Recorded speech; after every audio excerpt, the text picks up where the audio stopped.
नमस्कार. शेती म्हटलं की पाणी आलंच, पण वाढणारं वीज बिल आणि कधीही गायब होणारी लाईट यामुळे पिकांना पाणी देणं म्हणजे एक मोठी डोकेदुखी झालीये का? तर आज आपण एक अशा सरकारी योजनेबद्दल बोलणार आहोत जी ह्या सगळ्या त्रासातून कायमची सुटका देऊ शकते. चला सविस्तर जाणून घेऊया.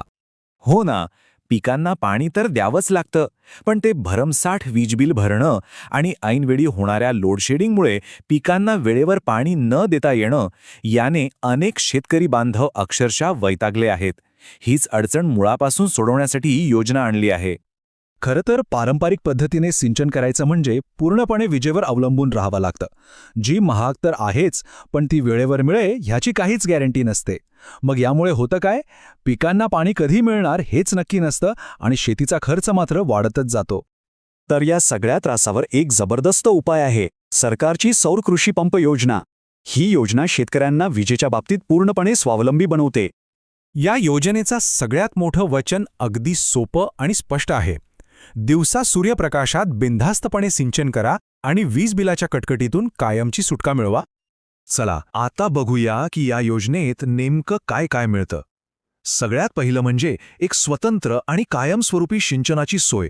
आपल्या जमिनीच्या गरजेनुसार 3, 5 किंवा 7.5 हॉर्स पॉवरचा पंप निवडता येतो. इतकंच नाही तर पंपावर तब्बल 5 वर्षांची दुरुस्तीची वॉरंटी आणि विमा संरक्षण सुद्धा मिळतं. आणि सगळ्यात मोठा फायदा, वीज बिल आणि लोडशेडिंग या दोन्ही चिंता कायमच्या संपल्या. आता येऊया सगळ्यात महत्त्वाच्या मुद्द्याकडे. तो म्हणजे यासाठी खर्च किती येतो आणि नक्की फायदे काय आहेत. या योजनेची सगळ्यात भारी गोष्ट हीच आहे की सौर पंपाच्या एकूण किमतीपैकी फक्त एक छोटासा हिस्सा शेतकऱ्याला भरायचा आहे. बाकीचा सगळा मोठा खर्च सरकार अनुदानाच्या रूपात करतं. जे शेतकरी सर्वसाधारण प्रवर्गात येतात त्यांना पंपाच्या एकूण किमतीच्या फक्त 10% रक्कम भरावी लागते. आणि अनुसूचित जाती व जमाती प्रवर्गातील शेतकऱ्यांसाठी तर हा वाटा अजूनच कमी आहे, म्हणजे फक्त 5%. याचा सरळ अर्थ असा की उरलेला तब्बल 90 ते 95% खर्च केंद्र आणि राज्य सरकार मिळून उचलतात. यामुळे ही योजना जवळपास सगळ्याच शेतकऱ्यांच्या आवाक्यात येते. योजना तर खूपच फायदेशीर आहे, नाही का? पण मग यासाठी पात्र कोण कोण आहे? चला आता पात्रतेचे निकष काय आहेत ते पटकन पाहून घेऊया. चला तर मग आता हे तपासून पाहूया की या योजनेचा लाभ घेण्यासाठी नक्की कोणत्या अटी आणि नियम पूर्ण करावे लागतात. पंपाची क्षमता आपल्या जमिनीच्या क्षेत्रफळावर अवलंबून आहे. हे अगदी सोपं आहे. 2.5 एकरापर्यंत जमीन असेल तर 3 HP पंप मिळतो. 2.5 ते 5 एकर जमीन असेल तर 5 HP आणि 5 एकरापेक्षा जास्त जमीन असेल तर 7.5 HP क्षमतेचा पंप दिला जातो. आता जमिनीच्या क्षेत्रफळासोबतच काही इतर महत्त्वाच्या अटीही आहेत. अर्जदाराकडे विहीर, बोरवेल किंवा बारामाही नदीसारखा पाण्याचा एक पक्का स्रोत असायला हवा, ज्याची तपासणी महावितरण करेल.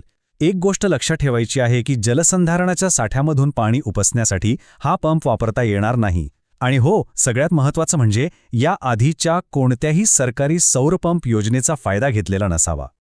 बरं, आता जर या योजनेसाठी अर्ज करायचा असेल किंवा काही मदत हवी असेल तर कुठे संपर्क साधायचा ते पाहूया. समजा ऑनलाईन अर्ज भरताना काही अडचण आली किंवा योजनेबद्दल अधिक माहिती हवी असेल तर थेट महावितरणच्या ग्राहक सेवा केंद्राशी किंवा जवळच्या कार्यालयात संपर्क साधता येतो. मदतीसाठी हे अधिकृत टोल फ्री क्रमांक आहेत. पहिला क्रमांक आहे 1800-233-3435 आणि दुसरा आहे 1800-212-3435.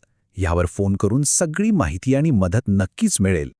थोडक्यात सांगायचं तर ही योजना म्हणजे वीज बिलाच्या खर्चातून आणि लोडशेडिंगच्या त्रासातून सुटका मिळवून दिवसा सिंचनाची खात्री देणारा एक हमखास उपाय आहे. ही अनेक शेतकऱ्यांसाठी एक मोठी संधी ठरू शकते. तर मग विचार करायला हवा की आपल्या शेतीला सौर ऊर्जेने सक्षम करून एक नवी आणि फायदेशीर सुरुवात करण्याची हीच योग्य वेळ आहे का?